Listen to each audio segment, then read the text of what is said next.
Hi guys, welcome back to ILM Academy, and today in this video we are doing the hard questions of exercise 5A।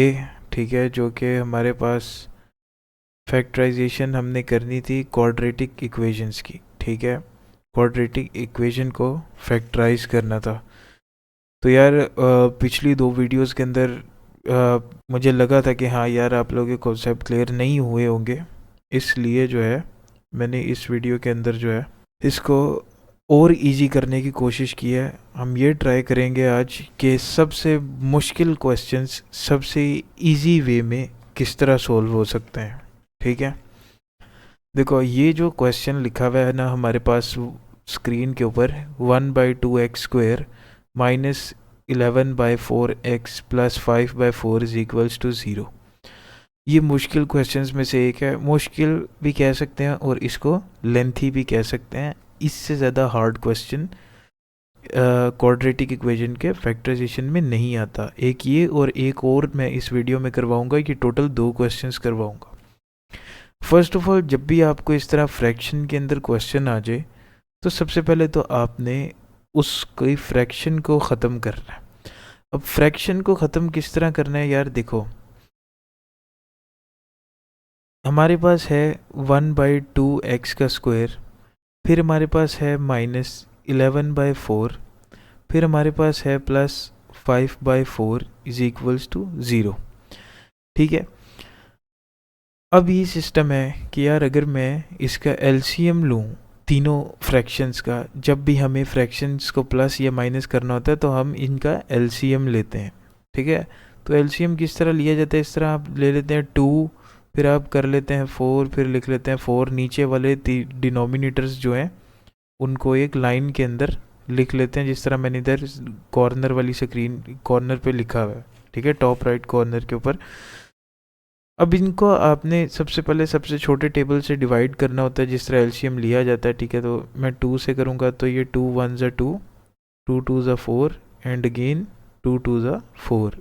फिर से हमने इनको divide करना है 1, तो as it is नीचे आ जाएगा 2 1 ज़ा 2 एंड 2 1 ज़ा 2। इस मीन के अब हमारे पास जो एलसीएम आया है ना वो आया है 4, क्योंकि इधर हमारे पास इसके इधर एक ये 2 है एक ये 2 है, दोनों को मल्टीप्लाई करेंगे तो हमारे पास एलसीएम जो है वो आ जाएगा 4। ठीक है, एलसीएम बहुत बेसिक सी चीज़ है, हर किसी को आती होगी। ठीक है, ये फ्रैक्शन सॉल्व करने के लिए काफ़ी बेसिक चीज़ है। ठीक है, तो देखो अब इन तीनों का हमारे पास एलसीएम आ गया 4। अब देखो इनको आपने इसी तरह 2 2 ज़ा 4, जैसे मैंने पहला वाला ये जो 1/2x² है इसके नीचे वाला डिनोमिनेटर 2 है, 2 2 ज़ा 4 और इधर आ जाएगा हमारे पास 2x² माइनस आगे वाले का डिनोमिनेटर है 4, तो 4 1 ज़ा 4 और 1 11 ज़ा 11 एज इट इज़। आगे भी 4 1 ज़ा 4 और 11 11, ये 11x है। ठीक है, माइनस आ गया और 11 और 11 और 5 एंड 5 एज इट इज़। ठीक है, अब देखो अब ये इक्वल टू है 0। ठीक है, अब इधर 4 हो रहा है इस पूरी फ्रैक्शन से डिवाइड।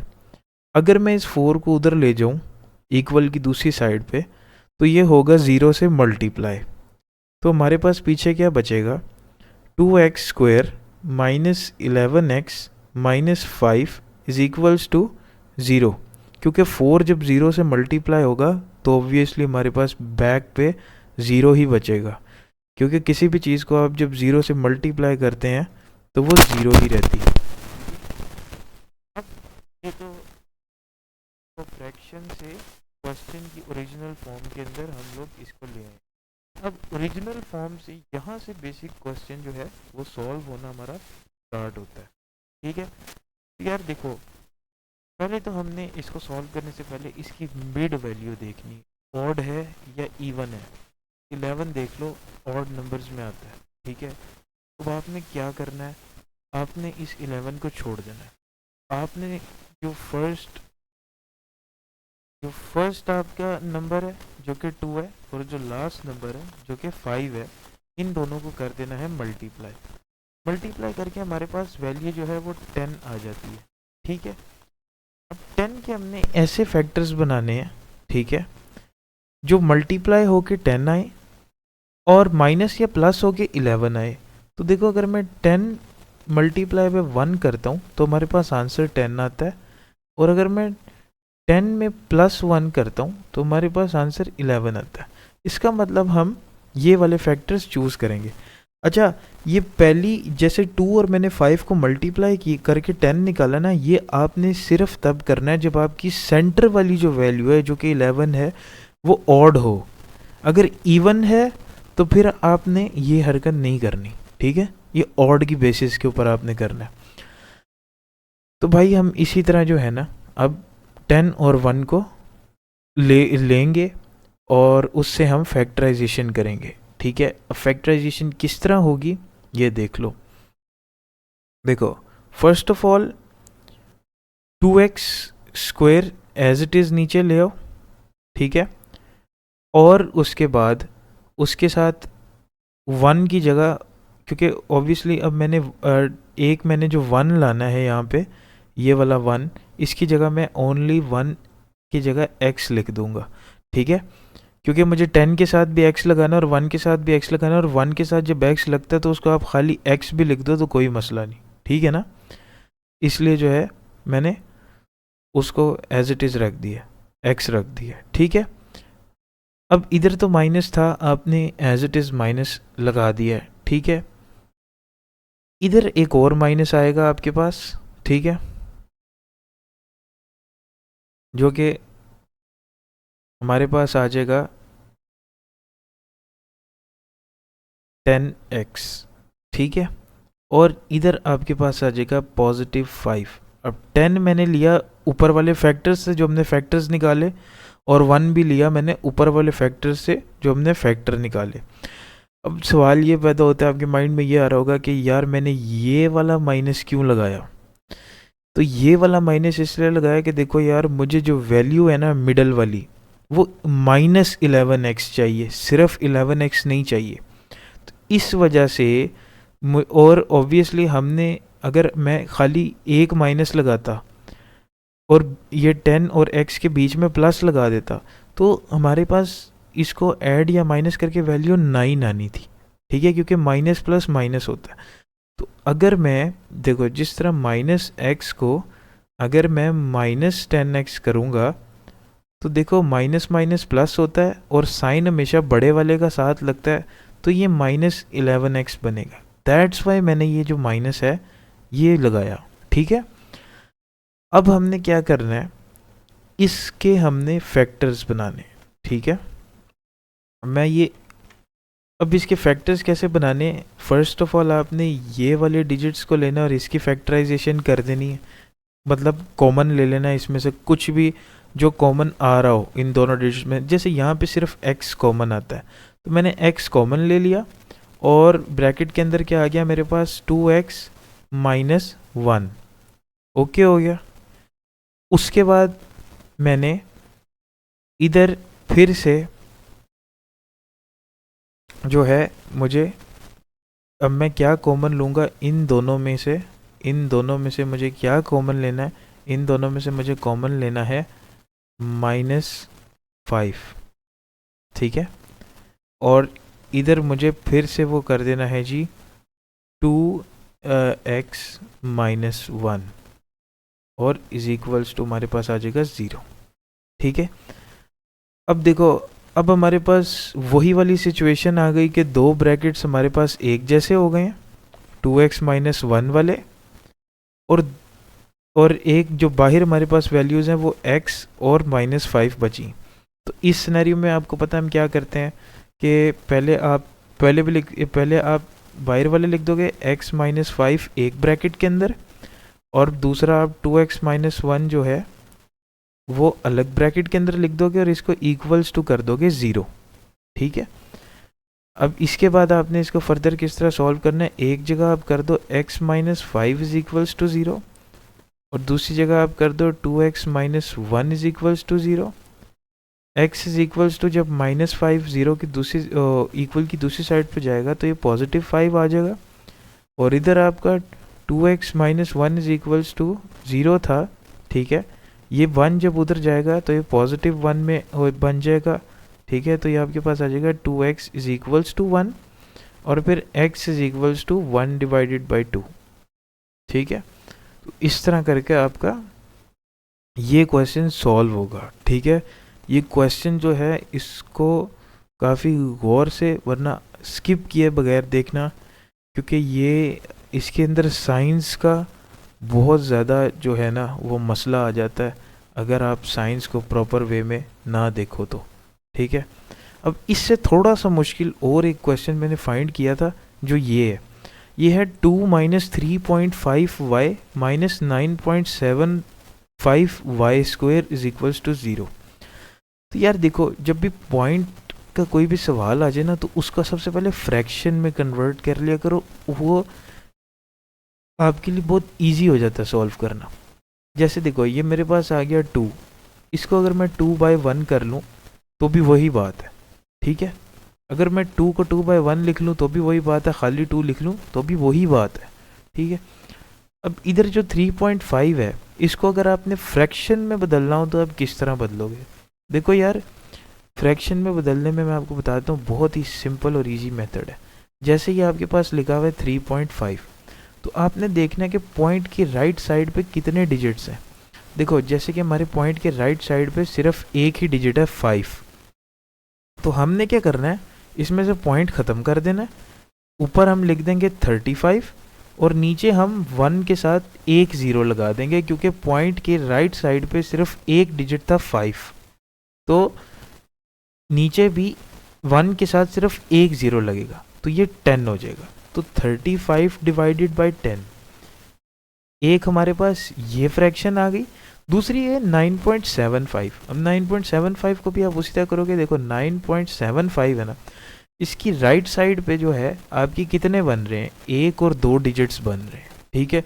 तो आपने क्या करना है, पॉइंट बीच में हटा देना, 975 ऊपर लिखना है और नीचे आपने 1 के साथ 2 0 लगा देने हैं, ठीक है। तो ये आपके पास बन जाएगा 975 डिवाइडेड बाय 100 और ये आपके पास आ जाएगा y square is equals to 0, ठीक है। अब आपने क्या करना है, अब देखो इस तरह सॉल्व करोगे ना तो आपके लिए क्वेश्चन बहुत लेंथी, बहुत बड़े फिगर्स में चला जाएगा। तो सबसे पहले देखो यार, इन फ्रैक्शंस को आपस में कट करके ना छोटा कर लो। देखो, हमने कट करना तो हमें ऑब्वियसली 3-4 क्लास में सिखाया जाता है, ठीक है, कि फ्रैक्शन को कट डाउन किस तरह किया जाता है। फिर भी मैं आप लोगों को अलग से कट करके दिखा देता हूँ। फ़र्ज़ करो कि ये मिड वाली मैं ले लेता हूँ 35/10 वाली, ठीक है। इसको मैं कट करता हूँ, सिर्फ कट करना है। मुझे पता है यहाँ पे बहुत से लोग कहेंगे कि यार ये सॉल्व हो रही है, 10 को डायरेक्टली 35 से डिवाइड भी कर सकते हैं। मैं नहीं करना, सिर्फ इसको शॉर्टेस्ट नंबर्स तक कट करना है। तो देखो, कट करने का तरीका क्या होता है कि देखो, ऊपर वाला 35 और नीचे वाला 10 किसी एक ही नंबर पे डिवाइड होना चाहिए, और वो नंबर सबसे छोटा, जो सबसे छोटा नंबर इस पर डिविजिबल हो दोनों नंबर्स पे, वो वाला आपने लेना है। जैसे कि देखो, इधर आपके पास सबसे छोटा जो है ना वो 5 इन दोनों को डिवाइड करता है। तो देखो आपके पास अब फैक्टर, जब आप इनको कट करोगे तो ये आ जाएगा 5 7 ज़ा 35 और 5 2 ज़ा 10, ठीक है। तो इधर आपके पास ये कट डाउन हो गया, क्या आ गई 7/2y, ठीक है। अब आप दूसरी वाली को भी कट डाउन कर लो, जो कि हमारे पास है 975/100। तो देखो, इस पे शॉर्टेस्ट डिविजिबल क्या है, 5 है। 5 को कट कर लो पहले एक दफ़ा, ठीक है। 975 को पहले आपने एक दफ़ा कट किया, ठीक है। तो ये आपके पास आ जाएगा 195/20, ठीक है। इसको फिर से जब आपने 5 से कट किया तो ये आपके पास आ जाएगा 39/4। बस इतना बहुत है, ठीक है। तो आपने 39/4y स्क्वायर लिख देना है इधर, ठीक है। अब ये आ गया, सबसे पहले तो ये आ गया आपके पास थोड़ा इजी फॉर्म के अंदर। अब हमारे पास वैल्यूज़ ज़्यादा बड़ी नहीं है, छोटी छोटी वैल्यूज़ है। अब हमने उसी तरह जिस तरह पिछले क्वेश्चन में किया था, इन तमाम फ्रैक्शंस का जो है वो एलसीएम ले लेना है, ठीक है। 2 और 4 हमारे पास डिनोमिनेटर्स में, 1 तो ऑब्वियसली काउंट ही नहीं होता यार। तो 2 1 ज़ा 2 एंड 2 2 ज़ा 4। अगेन 2 1 ज़ा 2 और हमारे पास जो एलसीएम है वो आता है 4, ठीक है। अब 1 4 ज़ा 4 हो गया और 4 2 ज़ा 8, ठीक है। 2 2 ज़ा 4 और 7 2 ज़ा 14, इट्स मीन 14y और 4 1 ज़ा 4 और ये 39y square as it is आएगा इक्वल्स टू 0, ठीक है। अब देखो यार ये हो गया हमारे पास, ये सिर्फ मैं बेसिक फ्रैक्शन के एलसीएम लिया है और एलसीएम लेके प्लस या माइनस कर रहा हूँ, अभी मैं बेसिक पे हूँ, ठीक है। अभी इस 4 यहाँ से यहाँ पे डिवाइड हो रहा है, अगर मैं इसको इक्वल की दूसरी साइड पे ले जाऊँ जिस तरह मैंने पिछले क्वेश्चन में किया है, तो ये 0 से मल्टीप्लाई होगा और जब मल्टीप्लाई होगा तो ऑब्वियसली किसी भी चीज़ को अगर आप 0 से मल्टीप्लाई करते हैं तो आंसर आपका 0 आ जाता है। तो नीचे आपके पास क्या बचेगा, 8 माइनस 14y माइनस 39y का स्क्वायर इज इक्वल्स टू 0, ठीक है। ये हमारे पास आ गया, ओके हो गया। अब मैं मिड में लगा देता हूँ एक लाइन ताकि मैं क्वेश्चन को इधर दूसरी साइड पे सॉल्व करना स्टार्ट कर दूँ, ठीक है। यहीं से हमने इस क्वेश्चन को आगे सॉल्व करना स्टार्ट करना है। अभी समझ लो कि हमने इस क्वेश्चन को सिर्फ फॉर्म किया है, अभी इसको सॉल्व नहीं किया, अभी हमने इसको सॉल्व करना है, ठीक है। ये अब हमारे पास क्वेश्चन लिखा हुआ आ गया, ठीक है। अब हमने इसके अंदर क्या करना है, देखो इसका मसला ये है क्वेश्चन का कि इसके अंदर y स्क्वायर है लास्ट पे, 8 है पहले, 14y है मिड में। इस क्वेश्चन का ऑर्डर ही ख़राब है और इसका अगर आप ऑर्डर सही भी कर लेते हो ना तो भी फैक्टराइज करके कोई आपका सोल्यूशन जो है वो नहीं निकलेगा, ठीक है।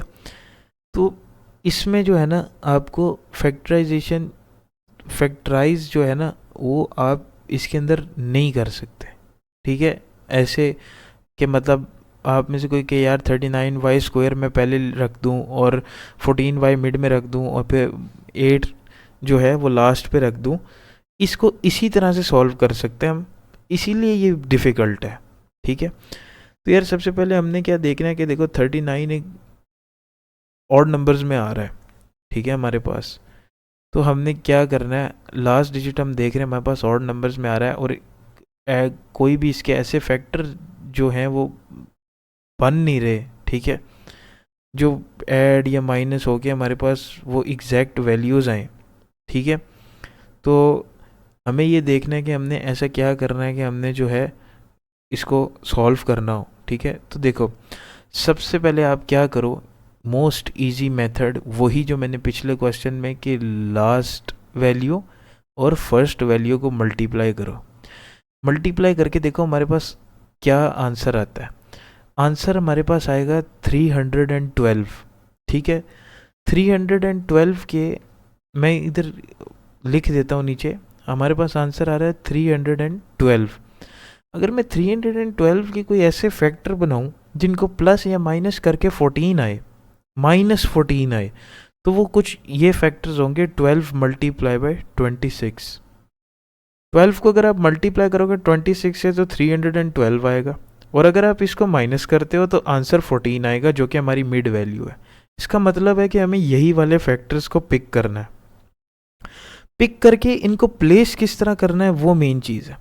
तो देखो यार सबसे पहले आपको जो मिड वाली वैल्यू है ना -14y, उसके अंदर आपको माइनस लेके आना है, ठीक है। अब उसके अंदर -14y कैसे आएगा, वो इस तरह आएगा कि यार देखो 8 आप सबसे पहले नीचे लिख लो। दूसरी चीज़ हमारे पास देखो बड़ा इन 12 और 26 में से बड़ा क्या है, बड़ी वैल्यू है हमारे पास 26, तो आप सबसे पहले देख लो -26y, ठीक है। फिर आप कर लो +12y, ठीक है, और फिर आगे कर लो -39y का स्क्वायर इज इक्वल्स टू 0, ठीक है। इस तरह करके जो है आपने ये क्वेश्चन लिखना है। अब देखो -26 और +12, देखो जब प्लस माइनस होता है, एक वैल्यू के साथ माइनस लगाओ एक के साथ प्लस लगाओ तो ऑब्वियसली माइनस होता है, और जब 26 और 12 माइनस होंगे तो 14 बनेंगे, मगर -14 किस तरह बनेंगे कि देखो यार, ये जो माइनस है ना 26 के साथ, हमेशा बड़ी वैल्यू का साइन आंसर के साथ लगता है, तो जब आंसर 14 आएगा तो उसके साथ माइनस लग जाएगा, ठीक है। इस तरह करके हमने फैक्टर्स ले लिए। अब हमने इनकी उसी तरह इनको दो दो करके, ये दो और इन दो को हमने फैक्टराइज करना है, कॉमन लेने। कॉमन ले लो यार, देखो पहले वाले में हमारे पास 8 - 26y, इसके अंदर आप क्या कॉमन ले सकते हो, इसके अंदर हम 2 को कॉमन ले सकते हैं, ठीक है। 2 कॉमन ले लिया, 2 4 ज़ार 8 माइनस 2 1 ज़ार 2 2 3 ज़ार 6 4 - 13y आया और कॉमन ले लिया। अब इसके अंदर आप क्या कॉमन ले सकते हो, इसके अंदर आप कॉमन लोगे 3y, ठीक है। 3y आप, क्योंकि 3 12 पे भी डिविजिबल है, 3 39 पे भी डिविजिबल है, और y मैं इसलिए ले रहा हूँ क्योंकि हमें अंदर जो है ना वो ब्रैकेट के अंदर 4 - 13y ही चाहिए। तो देखो 3 13 से 39 होता है और 3 4 से 12 होता है, तो देखो वही दो सेम ब्रैकेट बन गए। देखो ये 14 - 13y और 14 - 13y इधर भी बन गया, उधर भी बन गया, दो सेम ब्रैकेट्स बन गए और दो अलग बन गए बाहर। तो आपने क्या करना है, 2 + 3y एक ब्रैकेट में लिख देना और 4 - 13y एक ब्रैकेट में लिख देना और इसको इक्वल्स टू कर देना है 0। और आगे तो उसी तरह क्वेश्चन सॉल्व करना है कि भाई 2 + 3y इज इक्वल्स टू 0 और 4 - 13y इज इक्वल्स टू 0, और इसको आपने फर्दर जो है वो सॉल्व कर देना है। जैसे कि ये आपके पास आ जाएगा y इज इक्वल्स टू -2/3 और यहाँ आपके पास आ जाएगा y इज इक्वल्स टू 4/13। तो ये हमारे जो है क्वेश्चन पूरी तरह सॉल्व हो गया। ये आंसर का हिस्सा नहीं है, ये जो मैं इरेज कर रहा हूँ ये सिर्फ फैक्टर्स थे, ठीक है। ये वो वे आउट हैं इन क्वेश्चंस को सॉल्व करने के जो कि हार्डेस्ट क्वेश्चंस को आप इजी तरह से सॉल्व कर सकते हो। स्टेप्स ज़्यादा हैं, मगर मसला ये है कि ये प्रोसेस इजी है। मतलब एग्ज़ाम के अंदर जब आप बैठे होगे तो थोड़ा सा आपका टाइम ज़्यादा कंज्यूम करेगा, मगर एरर के चांसेस कम है, क्योंकि जिस सॉल्यूशन के अंदर स्टेप्स कम होते हैं वहाँ पे एरर के चांसेस ज़्यादा होते हैं, ठीक है। इसलिए मैंने आपको सबसे बेसिक स्टेप्स के साथ ये क्वेश्चन दोनों करवाए हैं। अगर अभी भी समझ नहीं आई तो मुझे कमेंट में ज़रूर बता देना, मैं इसको फर्दर एलेबोरेट कर दूंगा, ठीक है। इस वीडियो के लिए इतना ही, मिलते हैं नेक्स्ट वीडियो में, तब तक के लिए please like and subscribe my channel.